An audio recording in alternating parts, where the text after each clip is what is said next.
ప్రస్తుతం తెలంగాణ మంత్రి అడ్లూరు లక్ష్మణ్ మాట్లాడుతున్నారు. లైవ్లో చూద్దాం. సంబంధించినటువంటి కొత్త భవనాన్ని నిర్మాణం చేసుకోలే, కానీ కాళేశ్వరం పేరు మీద ₹1,00,00,000 కోట్ల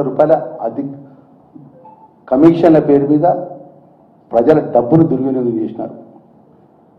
మా ఎస్సీ గురుకులకు సంబంధించిన ఒక పిల్లల భవిష్యత్తు కోసం ఒక కొత్త భవనాన్ని నిర్మాణం చేద్దాం, మా ట్రైబల్ పిల్లల కోసం కొత్త భవనాన్ని నిర్మాణం చేద్దాం, మా మైనార్టీ పిల్లల కోసం కొత్త భవనాన్ని నిర్మాణం చేద్దాం, మా బీసీ పిల్లలకు కొత్త భవనాన్ని నిర్మాణం చేద్దామని చెప్పి 119 సెగ్మెంట్ అసెంబ్లీ నియోజకవర్గంలో పట్ట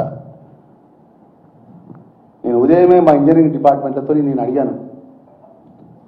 2014 నుంచి వచ్చినట్టు బీఆర్ఎస్ పార్టీ ప్రభుత్వంలో ఒక్క భవనానికన్నా శంకుస్థాపన చేసి భవనం పూర్తి చేసిందా అని అడిగినాను నేను మా ఇంజనీర్ అధికారులు. నేను రికార్డ్ పరంగా నేను ఇవాళ మీడియా ముందు నేను చెప్తున్నా, నేను ఏదో మీలాగా దేవుడిచ్చి నోరు ఇచ్చింది అని చెప్పి అబద్ధాలు ఆడట్లే, యథార్థమైన విషయం చెప్తున్నా. ట్యాంక్ బండ్ దగ్గర అంబేద్కర్ విగ్రహం దగ్గర ఛాలెంజ్ స్వీకరిస్తారా? మీరు ఎక్కడ స్వీకరిస్తారో నేను సిద్ధంగా ఉన్నా. ఒక్క భవనాన్ని కూడా గురుకుల పాఠశాల చదువుకున్న పిల్లల భవిష్యత్తు కోసం, ట్రైబల్ పిల్లల భవిష్యత్తు కోసం ఒక్క కొత్త భవనాన్ని నిర్మాణం చేయబోగా కాళేశ్వరం పేరు మీద ₹1,00,00,000 కోట్ల యొక్క ధనాన్ని దోసుకొని మా షెడ్యూల్ క్యాస్ట్ కానీ షెడ్యూల్ ట్రైబ్ కానీ మా బీసీ పిల్లలు కానీ మన మైనార్టీ పిల్లల భవిష్యత్తు గురించి ఆలోచన చేయలే. నిన్న మహాధర్నా పేరు మీద నోరుకి ఎంతకున్నది అంతగా గొప్పగా మేము నిర్మాణం చేసినాం మా హయాంలో అని చెప్పి జరుగుతున్నాం. నీ హయాంలో చేసినటువంటి గొప్పతనం ఇప్పుడు నేను ముందు పెడుతున్నా. ఒక్క వెల్ఫేర్ పరంగా ఒక్కటి నిర్మాణం చేయలే. మీ విలాసవంతమైనటువంటి జీవితాల కోసం ఇలా విలాసవంతమైనటువంటి మీ యొక్క ధనార్జనతో ఫామ్ హౌస్లు కట్టుకోవడం తప్ప ఎన్నడూ కూడా సంక్షేమానికి సంబంధించినటువంటి అంశాలు పట్ల ఎన్నడూ పట్టించుకోలే. మీ సంక్షేమానికి సంబంధించినటువంటి ఆ దళిత వర్గానికి చెందినటువంటి ఒక ఉప ముఖ్యమంత్రి మీ క్యాబినెట్లో ఉంటే ఎలాంటి కారణం లేకుండా బర్తరఫ్ చేసిండు.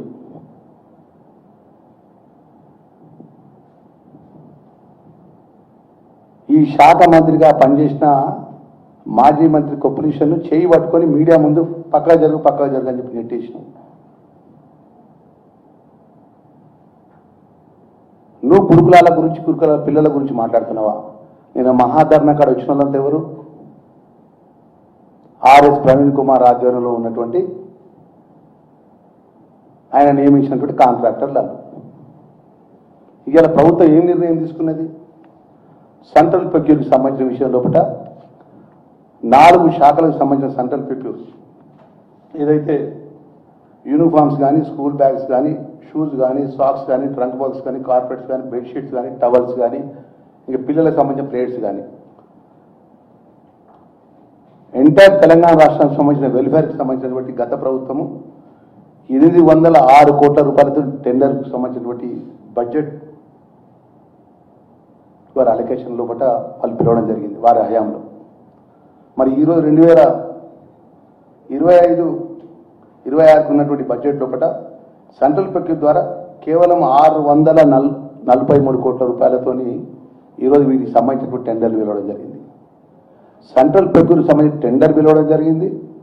టెండర్కి సంబంధించిన ప్రక్రియ లోపల ఏదైతే వాళ్ళు టెండర్లో పాల్గొన్న వాళ్ళు బిడ్కు సంబంధించినటువంటి అమౌంట్ ఎక్కువ ఉంటే కొంచెం తక్కువ చేస్తే తప్ప మీ బిడ్డు 80% కూడా శాంక్షన్ ఇవ్వని చెప్పేసి కాంట్రాక్టులతో ప్రభుత్వంలో ఉన్నటువంటి అధికారులు సెంట్రల్ పెక్యూర్కి సంబంధించినటువంటి ఎవరైతే అధికారులు వాళ్ళతో నెగోషియేట్ చేయించి రేటు తగ్గించి ఇంకా వారికి అగ్రిమెంట్కి సంబంధించిన కాగితం కూడా ఇవ్వాలి. వారికి సంబంధించిన ఏదైతే ఫర్దర్గా మీరు ఏ విధంగా ముందుకు వేసే విషయంలో కూడా ఎలాంటి అగ్రిమెంట్ కూడా ఎంటర్ కాలే.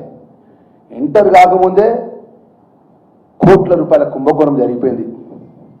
దీని వెనుక 100 కోట్ల రూపాయల దోపిడీ జరిగిపోయింది.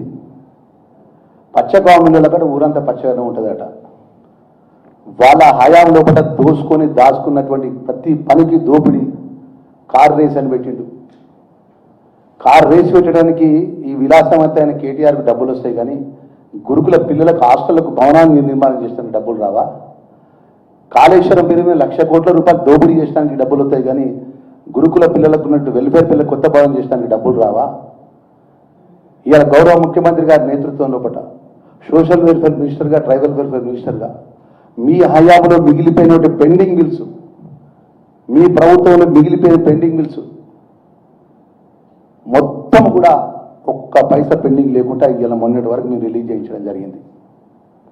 ప్రతి నెల మొదటి వారంలో గురుకులకు సంబంధించినటువంటి పెండింగ్ బిల్స్ మొత్తం ఇవ్వాలని చెప్పి ప్రభుత్వం నిర్ణయం తీసుకున్నది. ఎన్నడన్నా ఎప్పుడన్నా వెల్ఫేర్, లక్షలాది మంది పిల్లలు వెల్ఫేర్ స్కూల్స్లో చదువుకుంటున్నారు. వారికి మంచి భోజనం ఇవ్వాలి, మంచి కాస్మెటిక్స్ ఇవ్వాలి, మంచి బట్టలు ఇవ్వాలి, మంచి బుక్స్ ఇవ్వాలి, వాళ్ళు కార్పొరేట్ లెవెల్లో ఉండాలని ఆలోచన చేసినవా? ఇవాళ ముఖ్యమంత్రి గారు ఇవాళ సుమారు డైట్ ఛార్జీలకు సంబంధించినటువంటి 5వ తరగతి 6th 7th క్లాస్ నుంచి సుమారు 31,667 మంది సంబంధించిన సుమారు 950 రూపాయలు పెంచడం జరిగింది. అదే 8th 9th 10th 1100 పెంచడం జరిగింది. ఇంటర్మీడియట్ డిగ్రీకి 1500 పెంచడం జరిగింది.